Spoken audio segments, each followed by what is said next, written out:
Hello viewers, welcome back to my channel. ಈ ವಿಡಿಯೋನ previous video ನಾನು ಸ್ಯಾರಿ ಶಾಪಿಂಗ್ ಹೇಗಿಲ್ಲ ಇತ್ತು ಅಂತ ಅಂದ್ಬಿಟ್ಟು ತೋರಿಸಿದೆ. ಅದ್ರದ್ದು ನೆಕ್ಸ್ಟ್ ವಿಡಿಯೋ ಇದು. ಸೊ ಅದಕ್ಕೂ ಮುಂಚೆ ಯಾರು ನನ್ನ ಚಾನಲ್ಗೆ ಸಬ್ಸ್ಕ್ರೈಬ್ ಆಗಿಲ್ಲ, ಪ್ಲೀಸ್ ಸಬ್ಸ್ಕ್ರೈಬ್ ಮಾಡ್ಕೊಳ್ಳಿ. ನನ್ನ ವಿಡಿಯೋಸ್ ಇಷ್ಟ ಆಯಿತು ಅಂತಂದರೆ ಲೈಕ್ ಮಾಡಿ, ಶೇರ್ ಮಾಡಿ, ಕಮೆಂಟ್ ಮಾಡೋದನ್ನು ಮರಿಬೇಡಿ. ಸೊ ಸ್ಯಾರಿ ಶಾಪಿಂಗ್ ಎಲ್ಲ ಆದಮೇಲೆ ತುಂಬ ಹೊಟ್ಟೆ ಹಸಿತಾ ಇತ್ತು, ಊಟ ಮಾಡ್ಕೊಂಡ್ವಿ. ಸೊ ನೆಕ್ಸ್ಟ್ ಹಾಗೆ ನಾವು ರಾವೋಜಿ ಅಂತ ಅಂದ್ಬಿಟ್ಟು ಶಾಪ್ಗೆ ಹೋದ್ವಿ. ಇದನ್ನು ನನ್ನ ತಮ್ಮ ಸಜೆಸ್ಟ್ ಮಾಡ್ದೆ. ಏನಕ್ಕಪ್ಪ ಅಂತಂದರೆ ಹುಡುಗನಿಗೆ ಮತ್ತು ನನ್ನ ಬ್ರದರ್ಸ್ಗೆ ಮತ್ತು ನನ್ನ ಹಸ್ಬೆಂಡ್ ಅಂಕಲ್ಗೆಲ್ಲ ಸ್ವಲ್ಪ ಸೂಟ್ಸ್ ಪರ್ಚೇಸ್ ಮಾಡಬೇಕಿತ್ತು, ಹಾಗೆ ಹೊಲಿಯೋಕ್ಕೆ ಹಾಕಬೇಕಿತ್ತು. ಸೊ ಈ ಶಾಪು ತುಂಬಾ ಚೆನ್ನಾಗಿದೆ ಅಂತ ಹೇಳ್ದ ಅವನು. ಸೊ ಇಲ್ಲಿ ಸೂಟ್ಸು ನಿಮ್ಗೆ ಯಾವ ಥರ ಬೇಕೋ ಆ ಥರ ಮಟೀರಿಯಲ್ ತೊಗೊಂಡು ಹೊಲಿಸ್ಬೇಕು. ಸೊ ಹಾಗೆ ಇಲ್ಲಿ ಸೂಟ್ಸ್ಗೆ ಡಿಸೈನರ್ ಸಹ ಮಾಡಿಕೊಡ್ತಾರೆ, ಡಿಸೈನ್ ವರ್ಕ್. ಸೊ ನಿಮ್ಗೆ ಯಾವ ಥರ ಬೇಕು ಅಂತ ತೋರಿಸಿದ್ರೆ ಫೋಟೋ ಅವ್ರ ಹತ್ರ ಮಾಡಿಕೊಡ್ತಾರೆ. ರೀಸನಬಲ್ ಪ್ರೈಸ್ ಅಂತ ಅನಿಸ್ತು. ಬಟ್ ಸೂಟ್ಸ್ ಆಫ್ಕೋರ್ಸ್ ಕಾಸ್ಟ್ಲಿನೇ ಇರುತ್ತೆ. ಹಾಗೆ ಇಲ್ಲಿ ಕುರ್ತಾ ಸಹ ಅವೈಲೇಬಲ್ ಇದೆ. ಮದುಮಗನಿಗೆ ಮದುವೆಗೆ ಏನು ಫಂಕ್ಷನ್ಸ್ಗೆಲ್ಲ ಏನೇನು ಬಟ್ಟೆ ಬೇಕಂದರೆ ಇಲ್ಲಿ ಅವೈಲೇಬಲ್ ಇದೆ.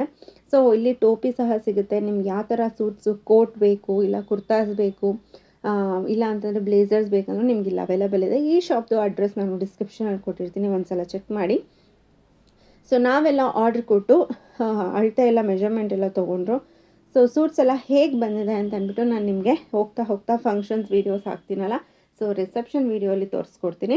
ಸೊ ನೆಕ್ಸ್ಟ್ ಡೇ ನಾವು ವಾಪಸ್ ಮನೆಗೆ ಬಂದುಬಿಟ್ವಿ, ಎಲ್ಲ ಶಾಪಿಂಗ್ ಮುಗಿಸಿ ಅವ್ರದ್ದು. ನೆಕ್ಸ್ಟ್ ಡೇ ನಾವು ಚಿಕ್ಕಪೇಟೆಗೆ ಹೋಗಬೇಕಿತ್ತು. ಸೊ ಬ್ಯಾಂಗ್ಳೂರಿಗೆ ಬಂದ್ವಿ. ನಾನು ಮತ್ತು ನನ್ನ ಸಿಸ್ಟರ್ ಮತ್ತು ನನ್ನ ಮಗಳು ನಾವೆಲ್ಲ ಬಸ್ಸಲ್ಲಿ ಹೋದ್ವಿ. ಸೊ ನನ್ನ ಹಸ್ಬೆಂಡು, ನನ್ನ ತಮ್ಮ, ಅಂಕಲ್ ಎಲ್ಲ ಮತ್ತು ಮದುಮಗ ಎಲ್ಲ ಅವರು ಹಾಗೆ ಡೈರೆಕ್ಟ್ ಚಿಕ್ಕಪೇಟೆಗೆ ಬಂದರು. ಸೊ ನಾವು ಹೋಗಿದ್ದು ಮೆಟ್ರೋಲಿ. ಸೊ ಇವರಿಬ್ಬರು ಬಸ್ಸಲ್ಲಿ ಡಿಸ್ಕಷನ್ ಮಾಡ್ತಾಯಿದ್ದಾರೆ, ಬಿಕಾಸ್ ನಮಗೆ ಡೈರೆಕ್ಟಾಗಿ ಮೆಟ್ರೋ ಇಲ್ಲ. ಸೊ ನಾವು ಮಲ್ಲೇಶ್ವರಂ ಹೋಗಿಬಿಟ್ಟು ಅಲ್ಲಿಂದ ನಾವು ಚಿಕ್ಕಪೇಟೆ ಹೋಗಿದ್ದು. ಸೊ ನೆಕ್ಸ್ಟ್ ಈಗ ನಾವು ಅವಳಿಗೆ ಲೆಹೆಂಗಾ ಪರ್ಚೇಸ್ ಮಾಡಬೇಕಿತ್ತು. ಸೊ ಒಂದು 3-4 ಅಂಗಡಿ ಸುತ್ತಾದ್ಮೇಲೆ ಅವಳಿಗೊಂದು ಕಡೆ ಲೆಹೆಂಗಾ ತುಂಬ ಇಷ್ಟ ಆಯಿತು. ಸೊ ತೊಗೊಂಡ್ವಿ. ಸೊ ಟ್ರಯಲ್ಸ್ ತುಂಬ ಆಯಿತು. ಸೊ ಅದಾದಮೇಲೆ ಒಂದು ಇಷ್ಟಪಟ್ಟಲು, ತೊಗೊಂಡು ನೆಕ್ಸ್ಟ್ ನಾವು ಇನ್ನೊಂದಷ್ಟು ಶಾಪಿಂಗ್ ಮಾಡಬೇಕಿತ್ತು ಅಂತ ಅಂದ್ಬಿಟ್ಟು ಮುಂದಕ್ಕೆ ಹೋದ್ವಿ. ಸೊ ಅಲ್ಲಿ ನಾವು ಒಂದಷ್ಟು ಲೆಹೆಂಗಾಸ್ ಮತ್ತು ಬೇರೆ ಐಟಮ್ಸ್ನ ಪರ್ಚೇಸ್ ಮಾಡಬೇಕಿತ್ತು. ಕಂಪ್ಲೀಟ್ ಆಯಿತು ಫುಲ್ ಶಾಪಿಂಗು. ನೆಕ್ಸ್ಟ್ ಊಟಕ್ಕೆ ಅಂತ ಅಂದ್ಬಿಟ್ಟು ಊಟ ಹೋದ್ವಿ. ಊಟ ಮಾಡಿಕೊಂಡು ವಾಪಸ್ ರಿಟರ್ನ್ ಮನೆಗೆ ಬಂದ್ವಿ. ಹೋಪ್ ನಿಮಗೆ ಈ ವಿಡಿಯೋ ಇಷ್ಟ ಆಯಿತು ಅಂತ ಅಂದ್ಕೊತೀನಿ. Thank you. ನೆಕ್ಸ್ಟ್ ವಿಡಿಯೋಲಿ ಸಿಗೋಣ.